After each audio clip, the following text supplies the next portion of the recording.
Hi, I am Gladys. Welcome to my channel. In this video, let's see what is bridge rectifier.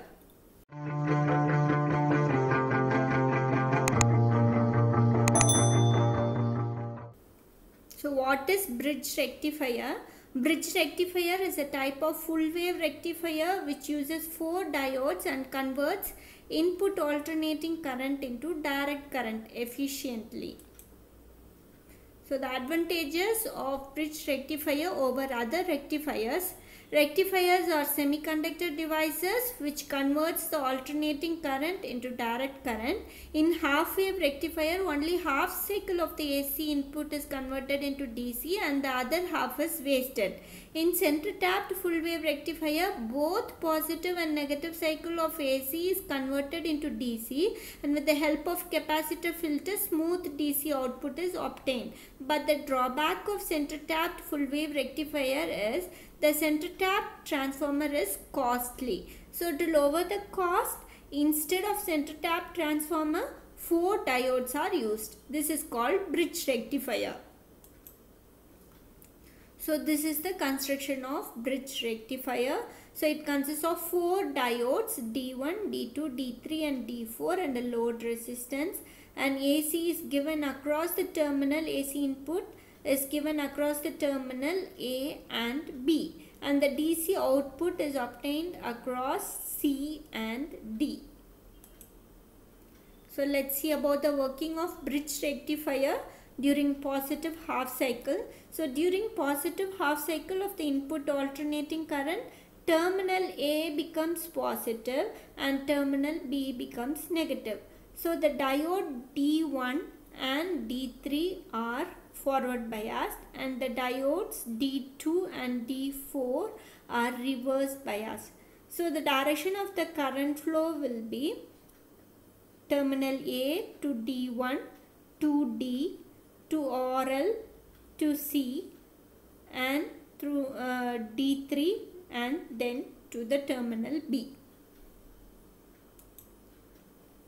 So let's see about the working of bridge rectifier during negative half cycle.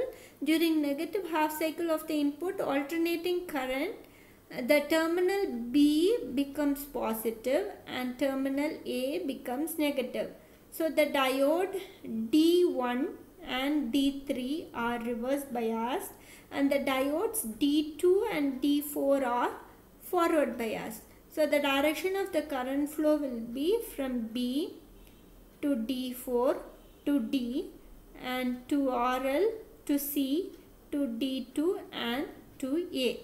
So the output is received across the load resistance. The direction of the current across the load resistance is same. So this is the output of bridge rectifier. This is the input AC current and this is the DC output during positive half cycle. So D1 and D3 are forward biased and this is the DC output during negative half cycle and diode D2 and D4 are forward biased and this is the bridge rectifier DC pulsating output. So during positive cycle, diodes T1 and T3 are forward bias and the pulsating DC for the positive half cycle is obtained. In the same way, during negative half cycle of the input AC, the diodes D2 and D4 are forward biased and the DC output for the negative half cycle is obtained. So by using 4 diodes, both the positive and negative half cycle of the AC is converted into DC with ripples is obtained. So bridge rectifier with smoothing capacitor. To remove the ripples, the smoothing capacitor is connected in parallel with the load resistance. So the capacitor is added in parallel with the load resistance.